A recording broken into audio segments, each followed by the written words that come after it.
కీర్తనల గ్రంథము 95వ అధ్యాయం. రండి, యెహోవాను గూర్చి ఉత్సాహధ్వని చేయుదుము. మనము రక్షణ దుర్గమును బట్టి సంతోషగానము చేయుదుము. కృతజ్ఞతాస్తుతులతో ఆయన సన్నిధికి వచ్చెదము. కీర్తనలు పాడుచు ఆయన పేరట సంతోషగానము చేయుదుము. యెహోవా మహాదేవుడు, దేవతలందరికీ పైన మహత్యము గల మహారాజు.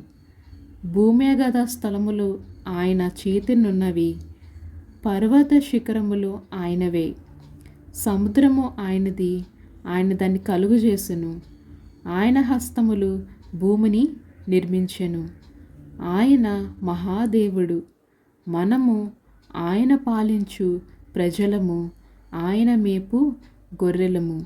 రండి, నమస్కారము చేసి సాగిలపడదము.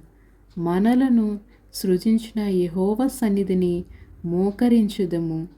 నేడు మీరు ఆయన మాట అంగీకరించిన ఎడల ఎంత మేలు. ఆమేన్.